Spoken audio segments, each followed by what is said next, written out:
And I personally would not like to be an absent father when that time comes, because I can't be home with my kids to support us when I'm already working full time. My fiance is disabled. She continues to face disability discrimination in the workforce. And for you to tell us that a $15 an hour minimum wage increase is not going to help us is just obscene and offensive to me. It absolutely would help my household. And I really wish that you would think about people like us and cast a vote and help us out.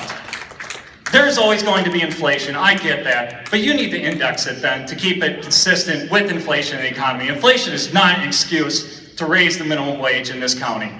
Thank you. So, let me redefine the words that you put in my mouth, because I actually never said that it wouldn't help people. What I did say is that there are a lot of people who it would not help and who it would actually hurt. What we need to do is ensure that we address the systemic piece of this first. And see, the interesting thing You can't do both. is that, sir, I would really appreciate you not interrupting me. When we talk about respect, once again, this is the kind of culture, I grew up here. I grew up with respect. When a person is speaking, you allow them to speak, and you don't interrupt them. That's what my mother taught me. And I would just hope that folks here tonight would do the same. So when it comes to what you're talking about, I've never ever said that I would never support increasing the minimum wage. What I've said, and if you listen to every single amount of testimony that I've ever given with regards to minimum wage, I said that we need to address the systemic issues first. Those are being proposed right now as a part of this budget. I've never said to anybody that it's right for them to try and live on $11.75 an hour. Never once.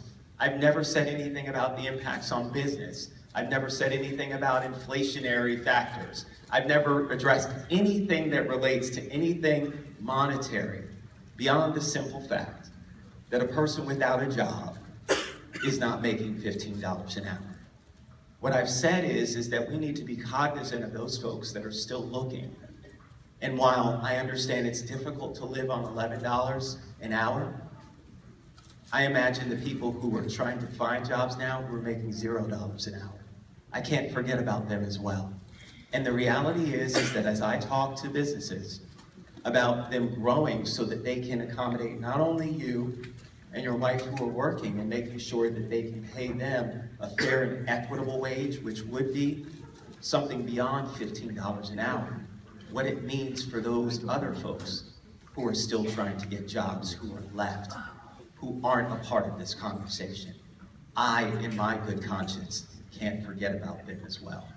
Both of them, your story and their story, are important, and I'm working on both. Allow me to work through this, which is what I've asked many of the advocates. I've met with every single one from Progressive Maryland to many of the union advocates and said, there are things that I need to make sure are put in place, because I know if we don't have those things in place before a minimum wage is enacted, those people will be left behind. So I appreciate what you said. I couldn't agree with you more about what your challenges are, and I continue to support you. I just need to get those things done first.